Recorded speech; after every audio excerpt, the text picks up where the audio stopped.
Welcome, Lisa Lightner here with Don't IEP Alone. If you listened to the episode that preceded this one, talking about behavior, if you didn't, that's fine. I would encourage you to go back and listen, but I'm trying to record these so that they are standalone content in isolation. But I talked about one of the main flaws that I see with FBAs and behavior plans, and that is that they don't really get to the core issues of what kids need that are causing the behaviors. So you definitely want to look at that. But the other thing I want to talk about, because it's April and this is happening a lot, is because everybody's kind of at the end of the rope, right? We are in the home stretch. For most people, spring break is over. For many states, the only hurdle they have to cross at this point is state testing, standardized testing, and then kind of all learning stops and we go to the end of the year. So people are just out of patience. They're worn down, parents and teachers. Everybody's tired. Everybody needs a break. You have a couple of last hurdles to get over. Days are getting longer, but you can see that summer break or the light at the end of the tunnel, the proverbial light at the end of the tunnel.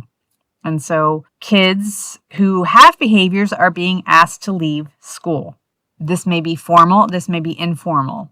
But if your child is being asked to leave the school building and his peers are not, then your child has been suspended. Your child has been removed from school and his peers were not. So that is a suspension because, a lot of parents, no, we're not suspending him. He's just having a really bad day. So it'd probably be best if you came and got him. No, that's not what we do here. Now, let me add to that I do believe, unfortunately, with all my heart, that many kids are being traumatized at school.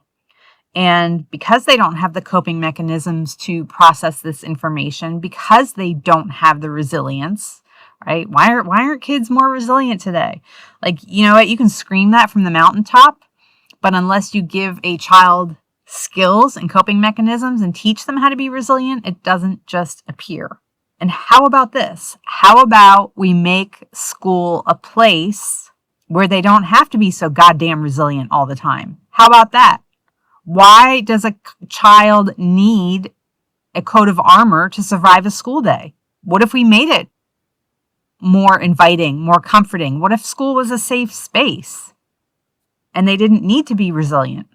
How about that? So you know your kid, right? And I get that this is very stressful for many parents who don't have job flexibility to leave during the school day and go get their kid, right? And you're kind of trapped in this.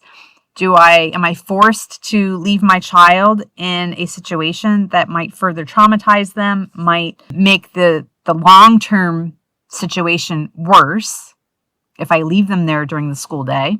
Or do I go get them? And then in which case you are telling them, hey, if you're having a rough day, you just act out like this and then mom or dad will come get you and then you can go home and feel safe again. It's a complex situation. And if you take away anything from these 2 podcast episodes, please take away that I know in the moment, because I've been in the moment myself with clients, with my own child, in the moment, you just kind of react and you do whatever it takes in the moment to make the moment better. And I'm inviting everybody and encouraging everybody to take a step back, take a deep breath and say, okay, this situation is happening, but let's look at the big picture. Let's look at the long term and what does this child need and what is best for them. I read a statistic recently that said only 14% of adults now are doing the remote working thing. So while it feels like everybody's working from home, it's really not. Only 14% of employers who are fully embracing this work from home thing. So working from home and homeschooling and doing a cyber school next to your child, you work and you're sitting next to them while they do school during the day, that isn't a feasible option for a lot of people, right? We only have 14% of employers embracing this work from home thing. So the rest of us kind of have to figure this out, right? And say, well, okay, so 85% of us have to figure out what we're going to do because I can't keep leaving my job. And some of you work in jobs where it's not just office work that, okay, I'm going to take 2 hours off now and I'll just complete this work later. Like sometimes you're dealing with people that, you have to be there. You're a dental hygienist and you have to be there in that moment. A nurse, whatever, a teacher, right? So it is a complex issue. I think that IEP teams don't engage kids enough and ask them what's going on. I feel like we spend a lot of time talking above them and not to them and saying, hey, this is what's happening. Can you tell me what's going on? Can you tell me, do you remember how you felt in that moment? Do you remember what you were thinking about before you did this? Right? And kind of engaging them in that process and engaging them in the solutions. What do you think we could do to make you feel better in the classroom? What do you think mom and dad and Mrs. Teacher could do so that this doesn't happen again? Again, I think IEP teams are constantly talking above kids and around kids and not with kids. And you'd be surprised, even at the preschool and kindergarten level, how insightful some kids can be, okay? It might be a sensory issue. It might be a processing issue. It might be, even if it's something as simple as, well, I don't like it here. I don't like this class. I don't like this school. Okay, and you can kind of dig deeper. That doesn't mean that this is all going to happen in one conversation, but we need to take a step back and engage the kid and look at the big picture. And okay, so on Wednesday, they told you, I don't like this school. So Thursday, on the drive home, you say something like, hey, yesterday you told me you don't like school. What don't you like about it? Or what do you like about it? Right? And you want to try to build off the successes that are happening, because they are happening. Not every moment of every day is a failure for our kids. They do have moments of success. Okay. And you want to build off of those and learn from whatever it is that is distressing them. But removing them from the classroom is a knee-jerk reaction for both parents and teachers, right? You just want to end the pain and suffering in that moment by taking the child home. And it's just not sustainable, right? Like, what are we going to do? We're just going to keep sending kids home until everybody's home? Like, because it's not going to be long before the kid who doesn't even have any learning disabilities or doesn't have an IEP sees this happening and is like, hey, if I'm just having a shitty day and I don't feel like being here, all I have to do is that. And they send the kid home, right? So it's just not a sustainable practice for the long-term success of any child or the classroom. So here's, the second part of this. I want to address what to do if this is happening to you. First of all, again, you have to know your kid, and you have to know, I would never want my kid to be left in a situation where he was really, really struggling and suffering and, maybe being traumatized in the classroom. So you have to make the decision if you're going to go get the child or not. You also have to make sure that, restraint and seclusion is not illegal. Most states still allow it. So all these cries, oh, they can't do that, they can't do that. But you want to make sure that that isn't happening to your child, that they're not like, okay, well, mom won't come get him, but so then we're going to put him in a broom closet with a table and some Legos for the rest of the day. Right? So you want to make sure that that's not happening.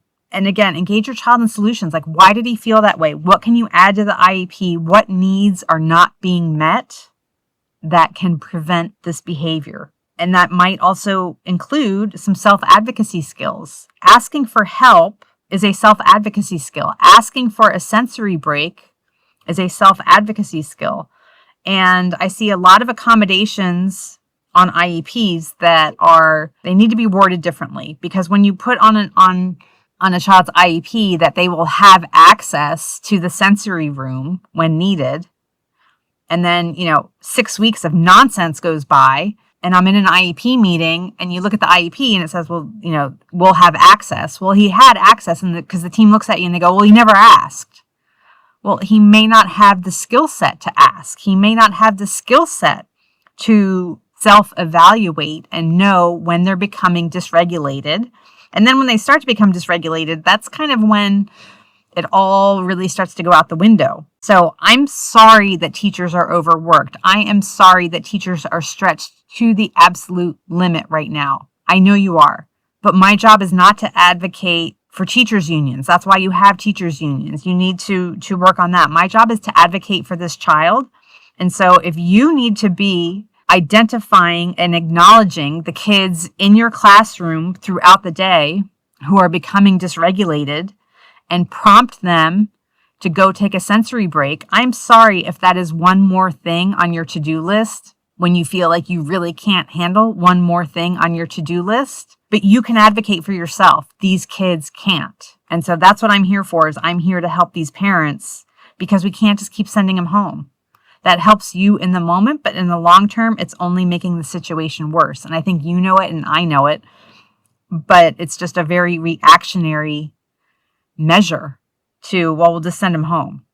Okay. I'm sorry that it's extra work to, again, you're teaching a class and we're already asking you to do more with less, and you have a giant class size, and we're asking you to do differentiated instruction and everything else. And you're like, oh my God. And now I got to keep my eye on this kid, and this kid to make sure that they're not about to blow like a volcano. Yeah, we are asking you to do that. And I'm sorry if that puts more pressure on you. Then you need to self-advocate. Okay. We are stronger together. We can self-advocate together. We are on the same team.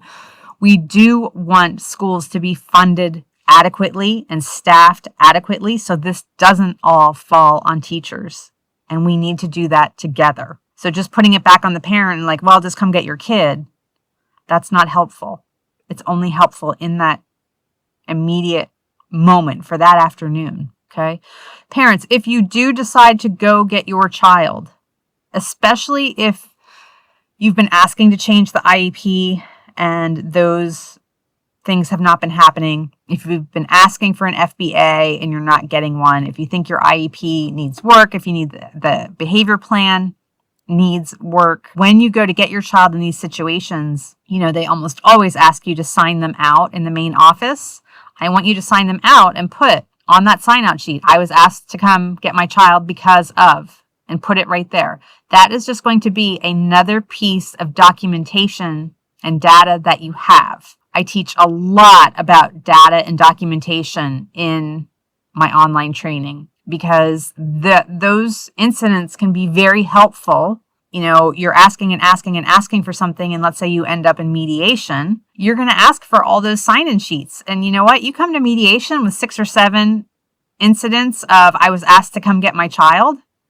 How's the school going to sit there and say, oh, no, the behavior plan doesn't need work? Okay, those are the types of things you need to document. If they are being suspended, well, even if they're not, but if they are being suspended, especially then, you need to read your procedural safeguards. Nobody reads them.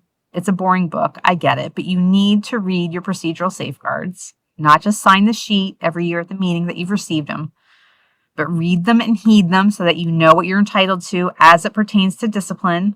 It will all be spelled out as far as suspensions and what to expect, because there are all kinds of little quirks. Like Pennsylvania has weird little quirks about suspensions, especially when it comes to intellectually disabled people and so on.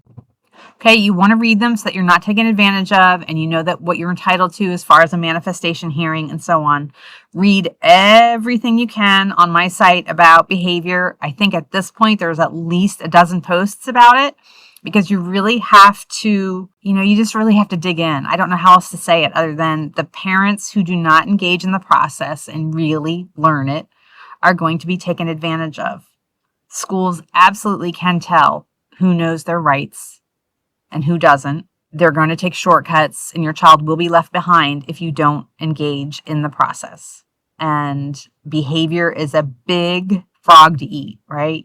I'm sorry that you and I have to know this for our kids. I'm sorry that these are the cards that we were dealt, that we have to deal with the IEP process when most of us would rather do anything but we must. So if you're going to do something, do it well and really engage in this IEP process so that your child doesn't get left behind, because they will get left behind if you don't engage, if you don't learn everything about IEPs and behavior plans and your rights and all of it. You're going to struggle with this scenario. I mean, and I've seen this kind of stuff with kids being asked to leave the classroom.